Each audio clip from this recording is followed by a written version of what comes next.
नमस्कार, देशोन्नतीमध्ये मी ऐश्वर्या शिंदे आपलं स्वागत करते। बघूया प्रदेशच्या आजच्या टॉप 10 बातम्या।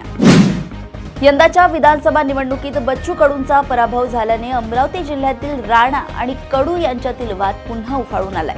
राणा दाम्पत्याने बच्चू कडूंना पाडण्यासाठी काम केल्यानेच कडू यांचा पराभव झाल्याचं बोललं जातंय। मात्र माझ्या पराभवाचं कुणीही श्रेय घेऊ नये असे म्हणत बच्चू कडू यांनी राणा दाम्पत्यावर हल्ला केला। तसेच मुस्लिमांचा फतवा आणि कटेंगे तो बटेंगेमुळे आमचा सेवेचा झेंडा हरल्याची प्रतिक्रिया कडू यांनी दिली आहे। तसेच माझ्या पराभवानंतर एकनाथ शिंदे यांचा मला फोन आला होता, त्यांनी विचारपूस केली असेही ते म्हणाले आहेत।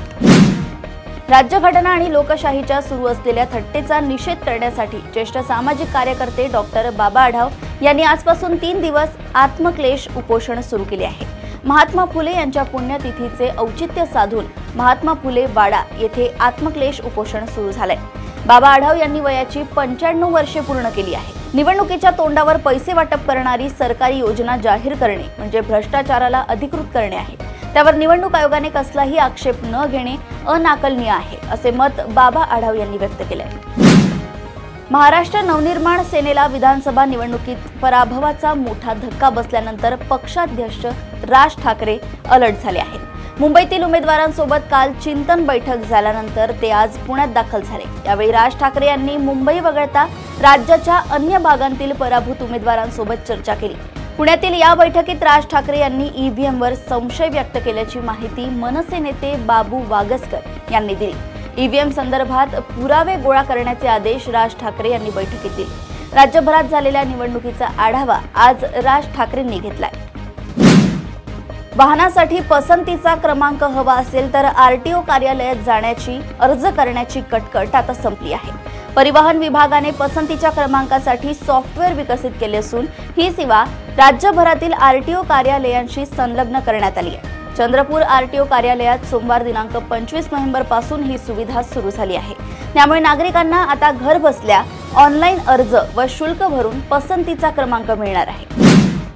विधानसभा निवडणुकीत महायुतीला राज्यात मोठं यश मिळालं, त्यामुळे पुन्हा राज्यात महायुतीचं सरकार स्थापन करणार आहे। मात्र विधानसभा निवडणुकीच्या निकालानंतर विरोधकांकडून ईव्हीएमवर शंका उपस्थित केली जाते। या संदर्भात अहिल्यानगर जिल्ह्यातील राष्ट्रवादी काँग्रेस शरद पवार गटाच्या 2 पराभूत उमेदवारांनी ईव्हीएम पडताळणीसाठी अर्ज दाखल केले आहेत। अनामत रक्कम भरून हे अर्ज दाखल केले आहेत। जनतेची भावना आणि ईव्हीएमवर शंका असल्याने अर्ज दाखल केल्याची माहिती संदीप वरपे यांनी दिली आहे। सांगली येथील अंकली नजीकच्या कृष्णा नदी पुलावरून 4 चाकी गाडी नदी पात्रात कोसळून 3घांचा मृत्यू झाल्याची भीषण घटना घडली आहे। तर या अपघातात 3 जण गंभीर जखमी झाले आहेत। कोल्हापूर येथून लग्न कार्य आटपून सांगलीला परत येत असताना रात्री 1च्या सुमारास हा अपघात घडला। भरधाव गाडीवरील ताबा सुटल्यानं हा अपघात घडला आहे अशी माहिती आहे। विरारमध्ये किरकोळ कारणावरून एका परप्रांतीय व्यक्तीने आई आणि मुलीला बेदम मारहाण केल्याची घटना घडली आहे। ही संपूर्ण मारहाणीची घटना सीसीटीव्ही कॅमेऱ्यात कैद झाली आहे। मिळालेल्या माहितीनुसार सीसीटीव्हीमध्ये तर एक पुरुष अर्धनग्न दिसतोय आणि तो महिलेचे केस पकडून तिला बेदम मारहाण करत असल्याचे दिसते। महिला व पुरुष एकाच इमारतीत शेजारी राहणारे असून दरवाजावरील खिळा ठोकण्याच्या कारणावरून ही मारहाण झाली असल्याचे पोलीस तपासात उघड झाले। गौतम पांडे आणि त्यांची पत्नी प्रतिभा पांडे असे गुन्हा दाखल झालेल्या पती पत्नीचे नाव आहे।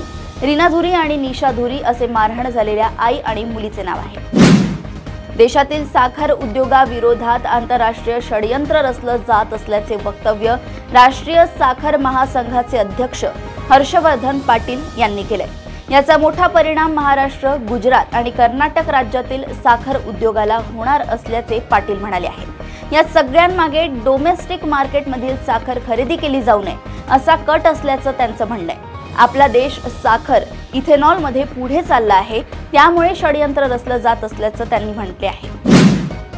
अलीकडच्या काळात अनेक ठिकाणी नैसर्गिक शेती केली जात आहे। केंद्र सरकारच्या माध्यमातून देखील नैसर्गिक शेतीला प्रोत्साहन देण्याचं काम केलं जात आहे। दरम्यान नैसर्गिक शेतीला प्रोत्साहन देण्यासाठी केंद्र सरकारनं एक मोठा निर्णय घेतलाय। सरकारनं national mission on natural farming अर्थात नैसर्गिक शेतीवरील राष्ट्रीय मिशनचा शुभारंभ करायला मंजुरी दिली आहे। पंतप्रधान नरेंद्र मोदी यांच्या अध्यक्षतेखाली झालेल्या बैठकीत हा निर्णय घेण्यात आलाय।